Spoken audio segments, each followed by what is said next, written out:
to the cloud. Okay, welcome everybody to the Zion Township Board Meeting. Just to read this disclaimer for the meeting, while the township meeting is open to the public and public comments are welcomed in light of concerns related to the spread of the coronavirus, the meeting is live streaming online and anyone is available to join us at the Zoom link, which you can find in the agenda. The township very strongly encourages residents and participants to submit comments. You can do it on Facebook or on the Zoom link, or you could have done it to the township clerk prior to the meeting. Thank you for understanding this temporary change in procedure for the health, safety, and welfare of our residents. And each of the board members are also residents, so for everyone involved. So if we can call this meeting to order, clerk, please call the roll. Trustee Holmes?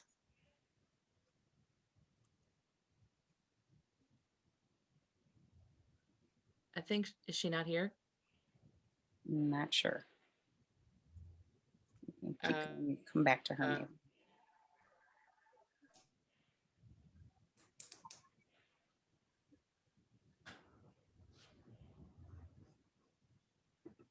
Now it's possible Cheryl's frozen. Trustee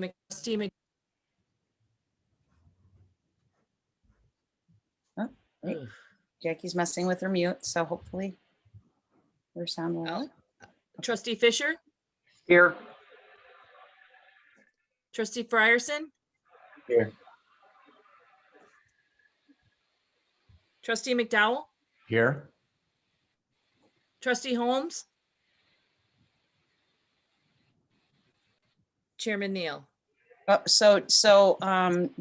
Trustee Holmes in the chat, she says here. There we go. We found her. Excellent. Thank you for finding a way to communicate, Trustee Holmes. That's awesome. Okay. If we can begin this meeting with the Pledge of Allegiance. There we go. And we'll do this here. We don't have Gunnar here to lead us off, but I pledge allegiance to the flag of the United States of America and to the republic for which it stands, one nation, under God, indivisible, with liberty and justice for all. Thank you. Stop share. Thank you very much. Okay. Are there any agenda changes this evening? Here, yeah, yep. Jackie, can you hear us at least? So then, okay, excellent. So then you can just type into the chat any questions or concerns you have and we can address them that way. Thank you. Okay, no agenda changes? Not a problem at all. We just appreciate you being here. Okay, is there a motion to accept the agenda as proposed? So moved. Motion? Second. Motion in a second. Clerk, please call the roll. Trustee Holmes? Aye. Trustee McDowell? Aye. Trustee Fisher? Aye. Trustee Frierson? Aye. Chairman Neal? Aye. Next item on the agenda is the approval of the minutes of the regular meeting via Zoom held on November 17th, 2020 at 6:00 p.m. Is there a motion? So moved. Second. Motion by Trustee Frierson, seconded by Trustee McDowell. Is there any discussion? Hearing none, clerk, please call the roll. Trustee Holmes?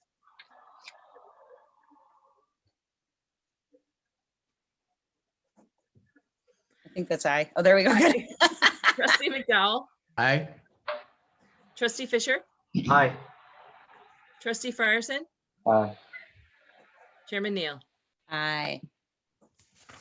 Next item on the agenda is citizens' comments. Are there any citizens' comments this evening? I'm looking on the Facebook Live and I don't see anything posted.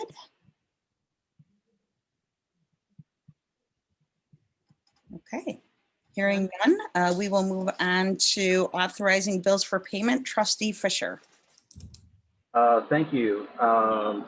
Last Friday, I had a phone, or actually we did a Zoom meeting with Chairman Neal and Assessor Davis, and we reviewed all the financials, and I am recommending approval of total bills in the amount of $97,674.87. Second. Motion and a second. Discussion. I had two trustees reach out to me and I appreciated it. Actually, we had the opportunity to Zoom with our accountant today and with Richard Frierson. One of the questions was, Trustee Holmes actually reached out to me as well, on the balance sheet under current assets, the third line item, it says prepaid expenses. We've never had that before, that we've noticed. And so we reached out to Kyle, our accountant, and he shared that the prepaid expenses is because they had to pay out payroll on November 30th for December 2nd. And so it was prepaid payroll because it comes out 2 days ahead of time. And so they had to account for it somewhere. So that is payroll for the December 2nd. So is there any other questions? Concerns? If there's none, clerk, please call the roll. Trustee Holmes, She has left the room. She'll be back, I'm sure. okay. Oh, here she goes. Go ahead. Trustee Holmes, Yes, she's not here yet. Hang on. okay. She's All right, coming back in. Trustee McDowell, Aye. Trustee Fisher, Aye. Trustee Frierson, Aye. Trustee Holmes,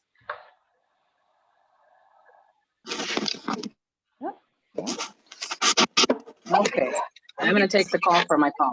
All right, we get to see your smiling face, even if it's a picture, so that's good.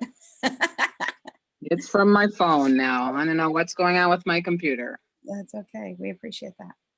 Okay, so we're in the motion to accept the financials for the month. And I shared with them what we had talked about earlier with Okay. the pending. Thank you. Mhm. So the vote is on you. Aye. okay. Okay, so item 8, consider passing ordinance levying taxes for all town purposes for Zion Township, Lake County, Illinois for the tax year 2020 collectible 2021 per Chairman Neal. And so I was able to have a conversation with you. Let me find the ordinance. Here we go. And so just as a review, what we have been doing the last few years. So we went through a time period where we literally had to cut our budget almost in half. We had about a $2 million budget. We had a staff of 10, and over a few years, it got reduced almost in half to where our budget, our levy is below $1 million now, and our staff is below the it's cut in half as well. And so during that time, right, as we moved out of that, we built up our surplus fund, because what I was told at all of the conferences and by everyone was that you should have a year at least in surplus. 1 to 2 years was what they said. And so we built up a little bit of a surplus. And then what we found out was not only is that not true, that you can actually be penalized for having that much in there. So listening to everybody, what the information that I got was 3 to 6 months is the best window to have for having a surplus. So that's a big difference, 3 months to 6 months. So we went with 4.5 months as our target to be right in the middle of that. And so going over like the Social Security budget, this coming year, we will need to levy an additional $6,000. Our budget is actually $38,000, and in order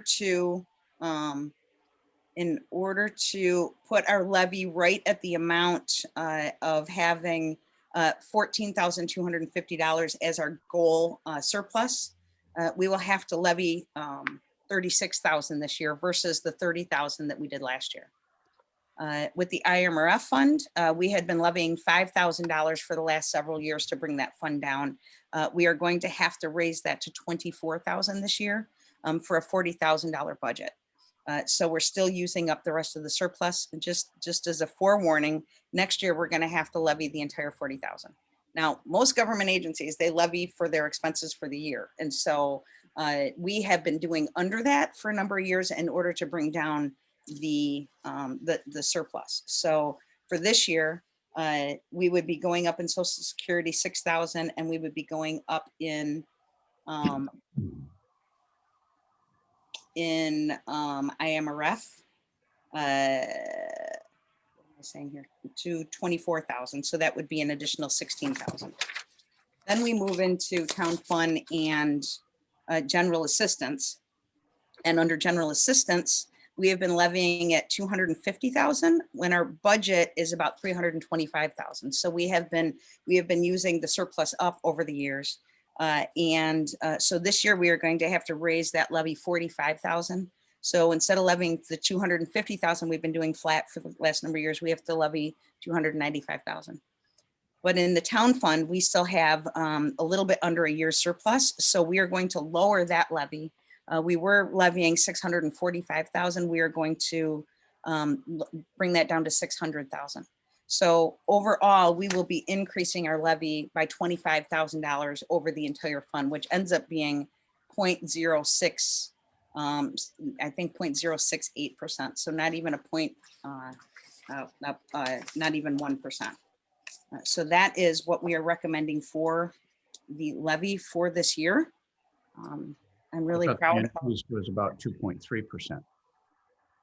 What's that, Mike? I thought the levy increase was 2.3%. Oh, I missed it. I mean, you and I had a conversation about the levy, and that was the figure I wrote down, 2.3%. I'm showing that as the P-tail rate is 2.3. Say that again, Rick. I'm showing it as the P-tail rate is 2.3 based on the document that was sent out. Okay. And it says levying for a 0.62% increase.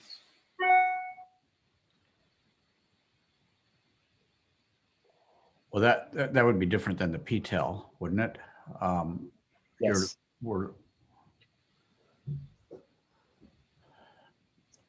So we're gonna, the total levy is 955,000. Yes. Is that right? Mm-hmm. What was the levy last year?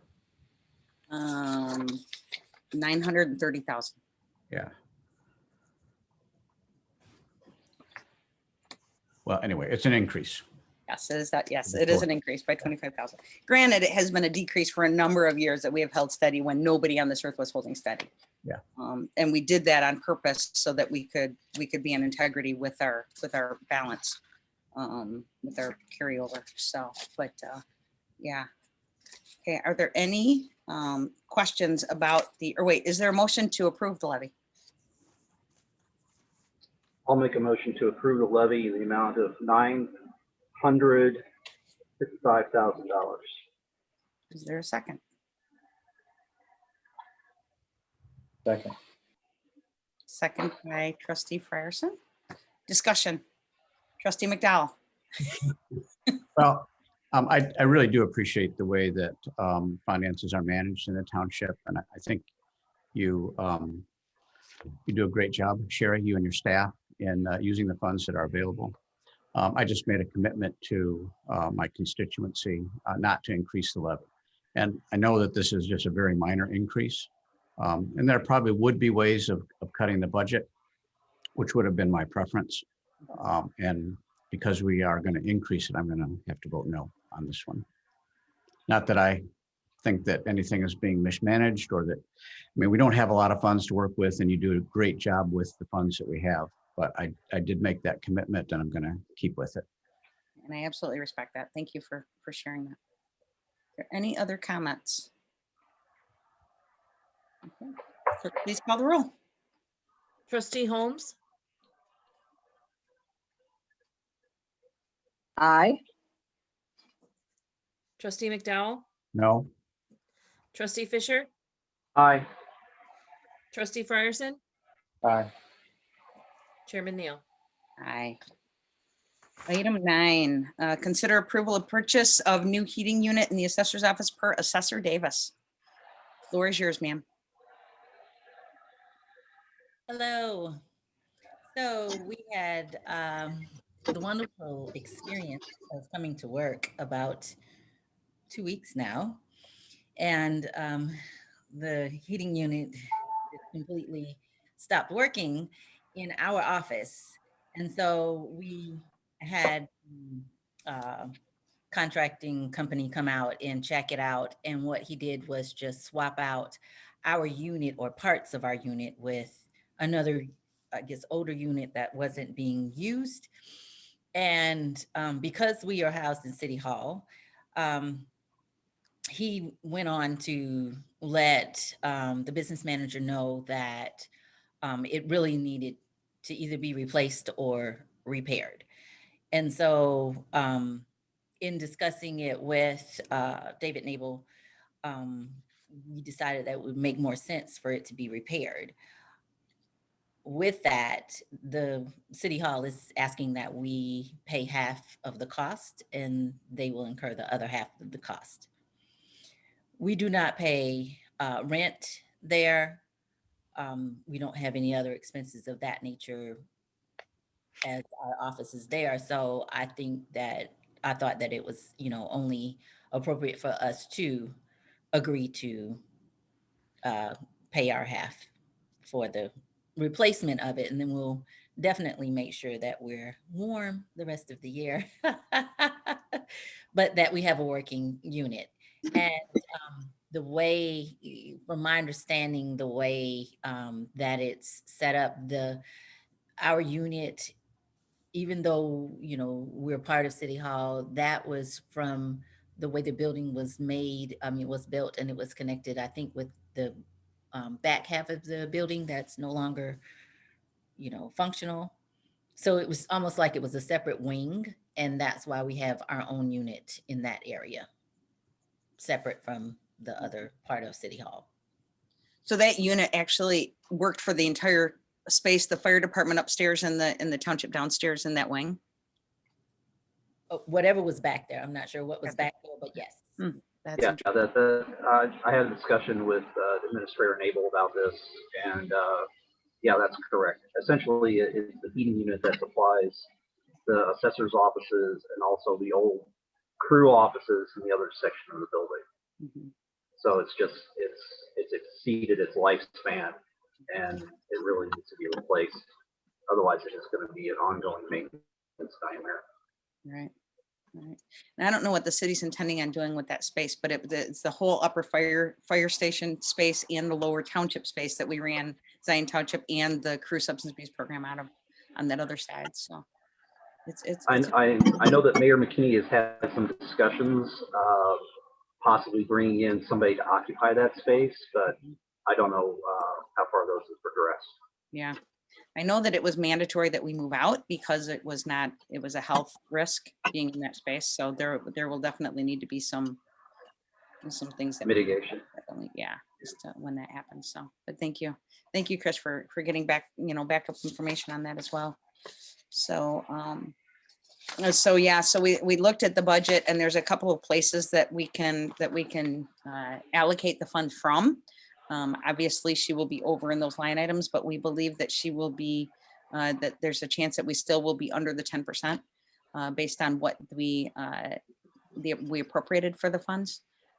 And so as we get closer to the end of the budget year, we'll see if we need to make any other adjustments or if we'll be okay with that. And so is there a motion to approve? So moved.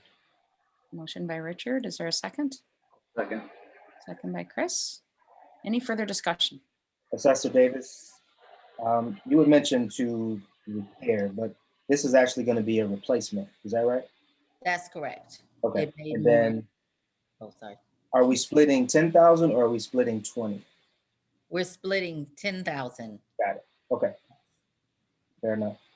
Thanks for that clarification. Yeah. And it might be a discussion to have moving forward.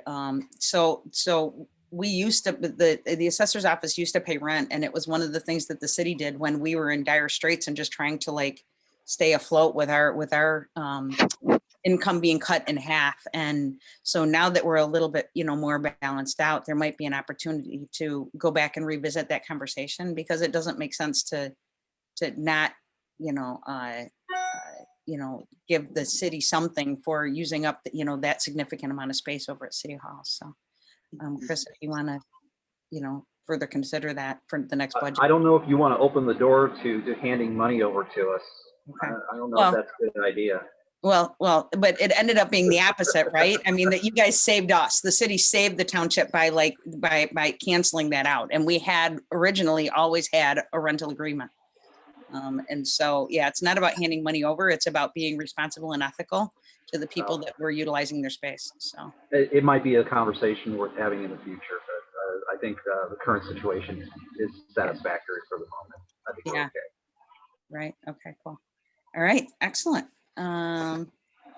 So clerk, please call the roll. Trustee Holmes, Aye. trustee McDowell, Aye. trustee Fisher, Aye. trustee Frierson, Aye. Chairman Neal. Aye. The next item is to consider the approval of the annual township calendar. Thanks to Clerk Spooner. She put together this list of dates for us for the meetings for 2021. And you have those in your packets. We have officially moved the meetings to 6 p.m. the third Tuesday of the month. And that list is together, as well as the annual township meeting and the public hearing for our budget. So is there a motion to approve the calendar as submitted? So moved.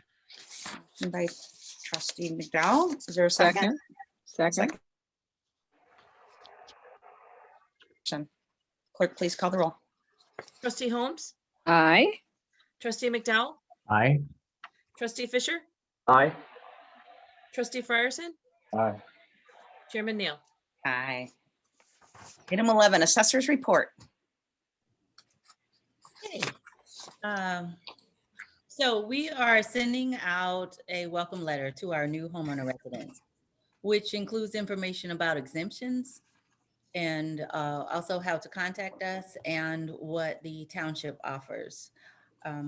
We're finding that this is useful information for our new homeowners once they close on their home, and you're unpacking and all of that stuff. Once they get settled, they're going to need information and guidance on where to do these particular things, and just where they're living and what we have to offer. So it's kind of twofold, because we get a lot of calls asking about exemptions. So if we can stay ahead of that, that's the goal, as well as just trying to be an advocate for them in giving them information about what the township offers and things as well.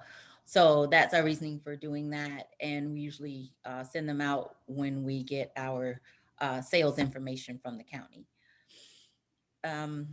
We had our annual assessors meeting on Wednesday, and we are still operating under the COVID guidelines and not open to the public yet. However, our office is still assisting via email and phone calls. And there was a lot of good information shared on the upcoming classes. As you know, for the assessors, we are required to keep our credentials up to date. And so there are a lot of, they're offering virtual classes this year, next year, as well as some in person. So a little less of a cost, and also make it more convenient for some of the staff that's, it's more difficult for them to go away for a few days to take the classes, because a lot of them are not offered in Lake County. They're usually offered everywhere else, but Lake County, I think we just have like one workshop, but nothing that's none of the classes that most of the staff normally needs to take or would like to take, they would have to take elsewhere. So as well as the annual conference for assessors, they have a lot of good things coming down the pipeline for that as well. So we were excited about that when we had our meeting.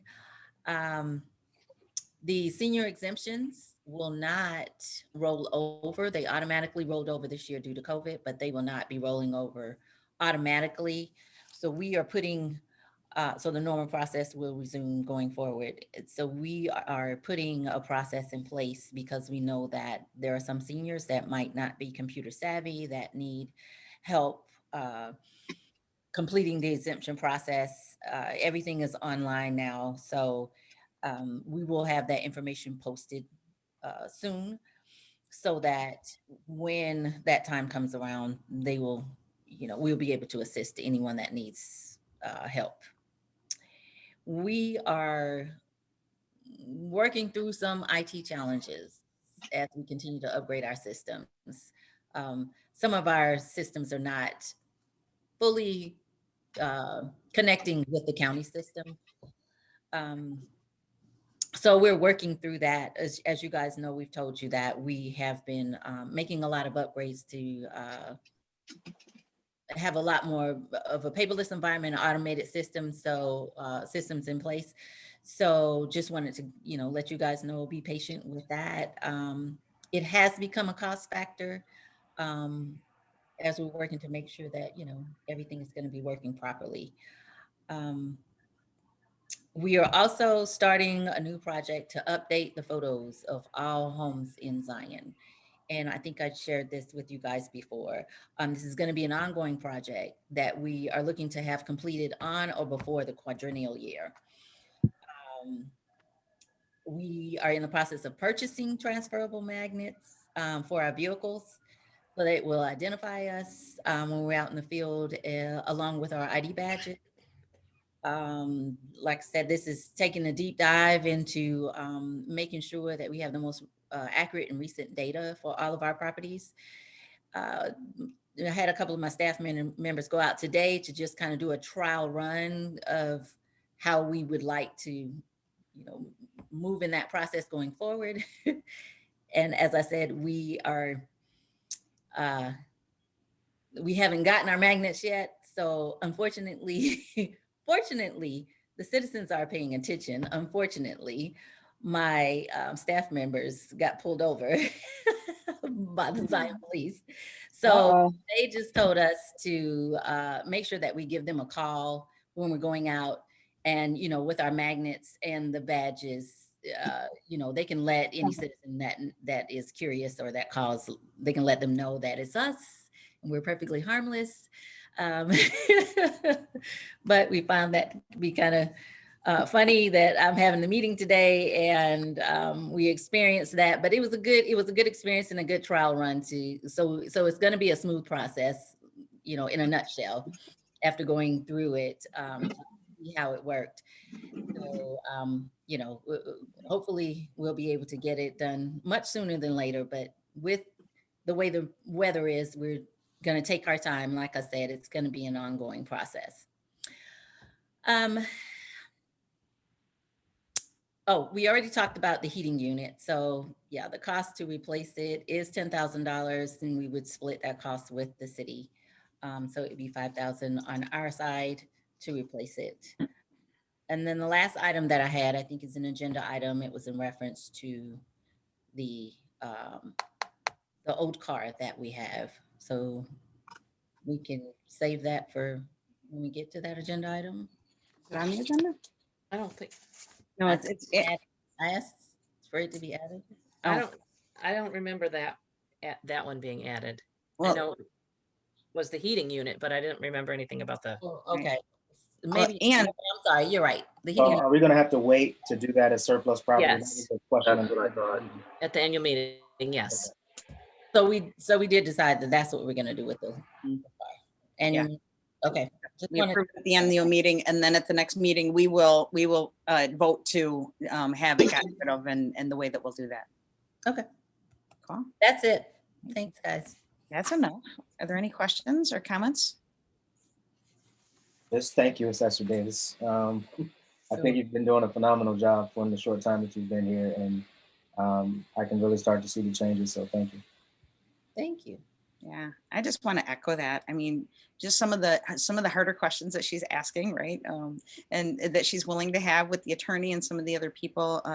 The vehicle use, right? Having a hard conversation about like what's the best way to move forward with, how do we protect our team? How do we be safe? Just thinking about things from all fronts, wanting to cross train your entire team to make sure that everybody's equipped.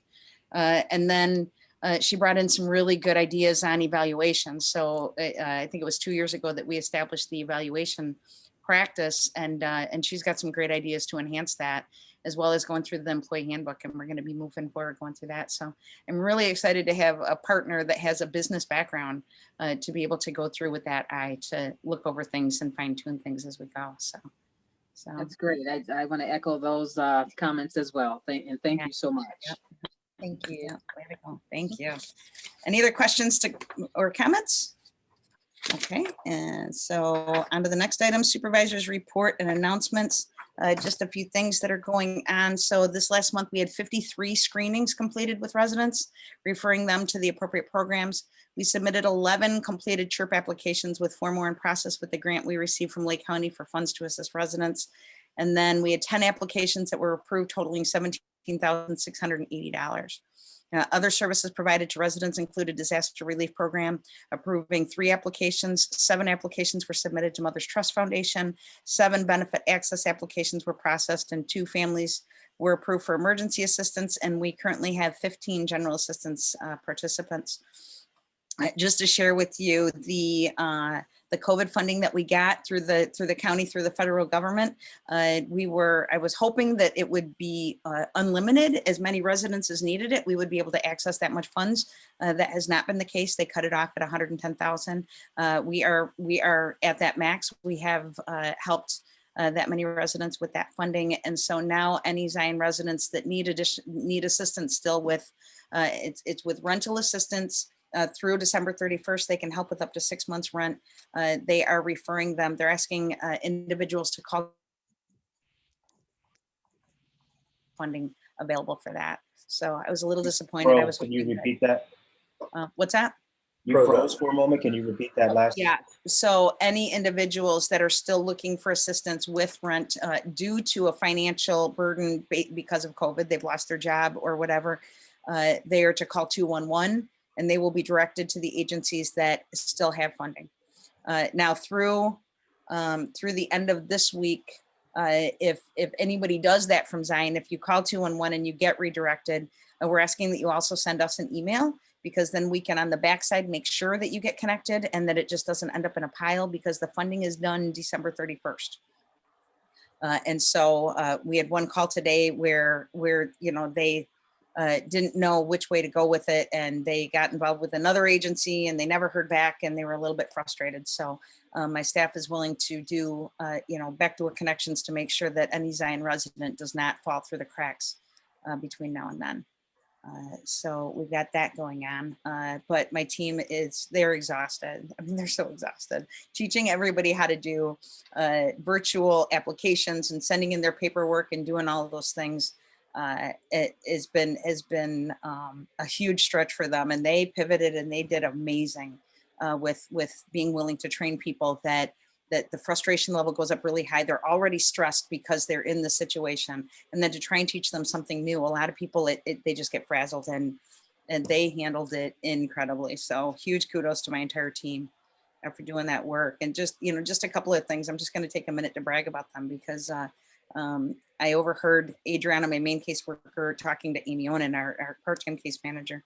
And I heard Adriana say to Amy, I get that this is going to be a lot more work for us, but it's going to make it much easier for the residents, right? And I thought in my mind, that's not a statement of an employee, that's a statement of a leader.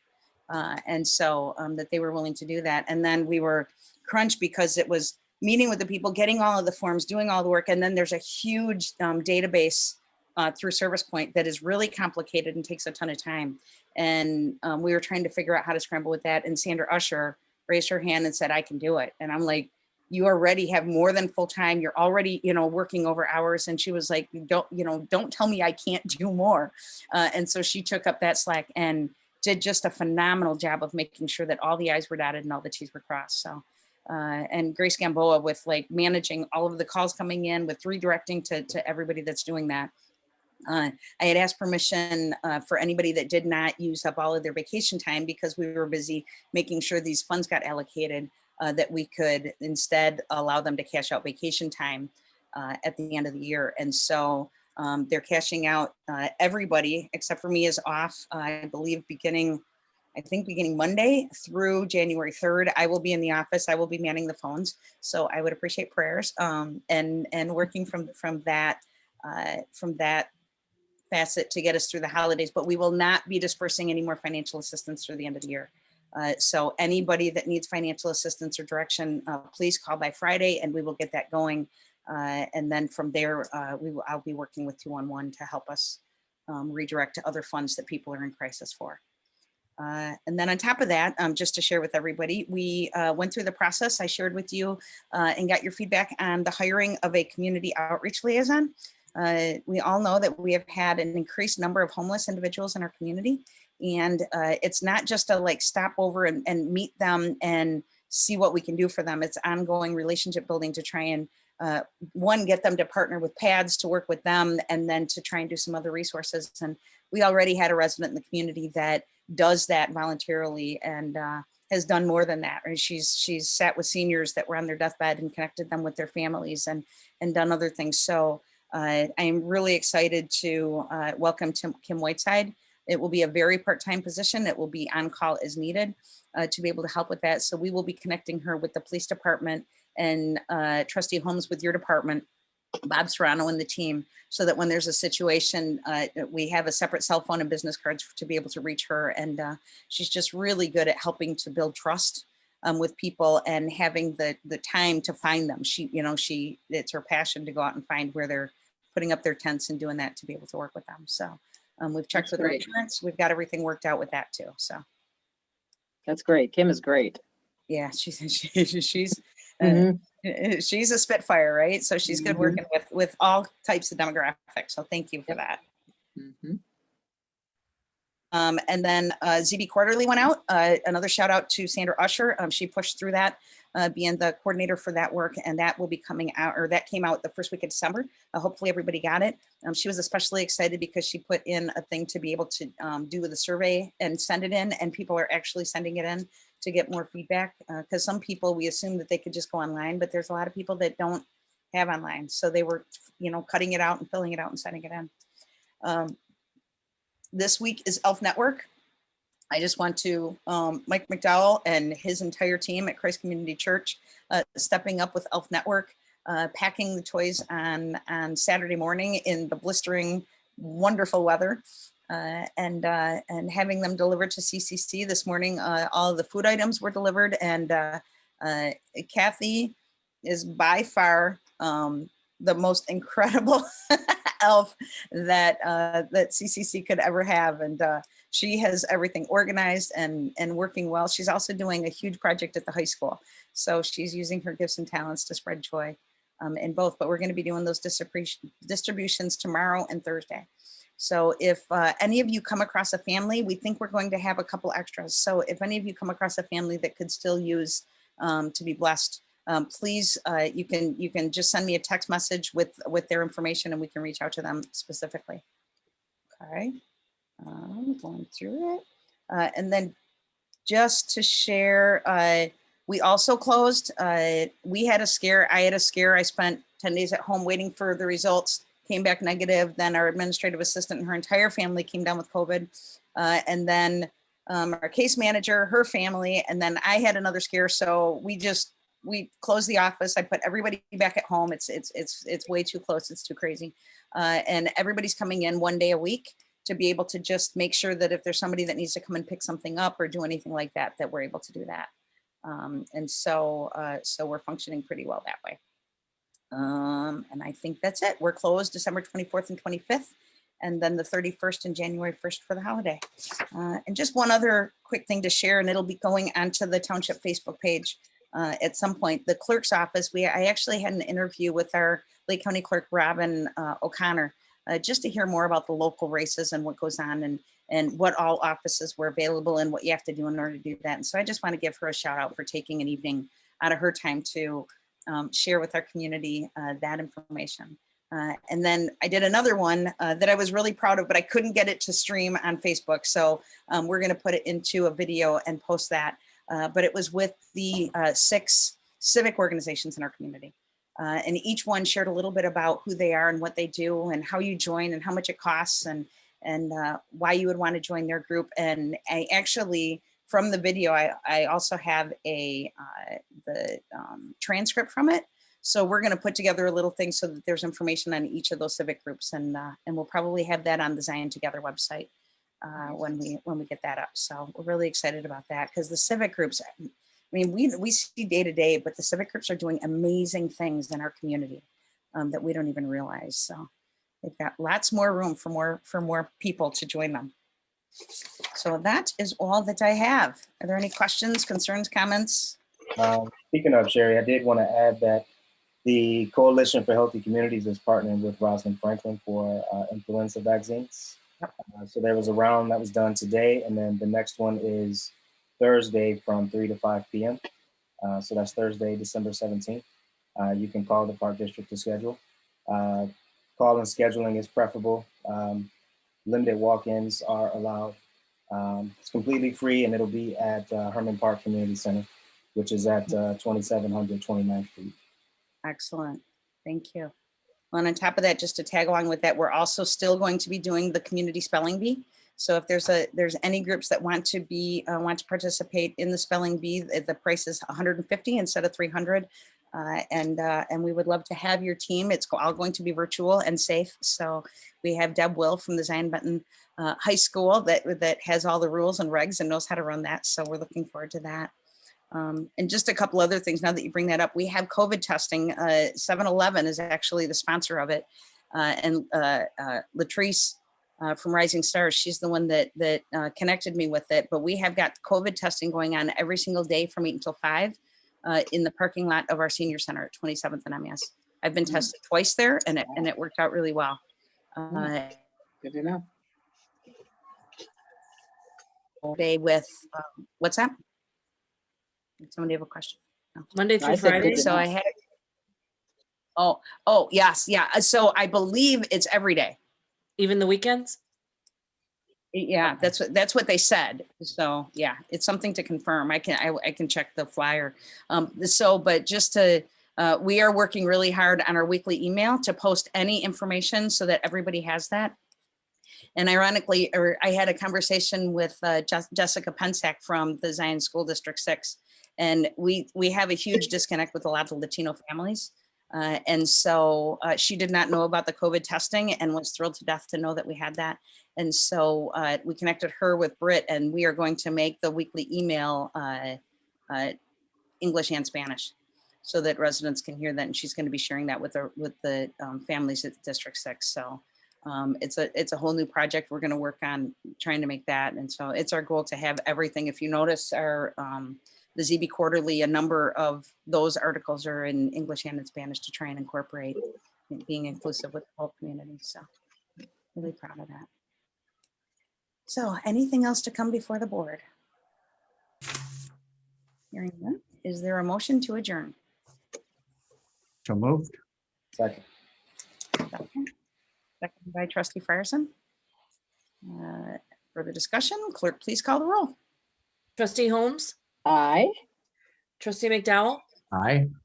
Trustee Fisher? Aye. Trustee Frierson? Aye. Chairman Neal? Aye. Thanks so much, everybody. Have a Merry Christmas and Happy New Year. And I'll see you before then, but we'll see you at the meeting in 2021. Hopefully it will be a shifted year. Happy holidays, everybody. Absolutely. Happy holidays.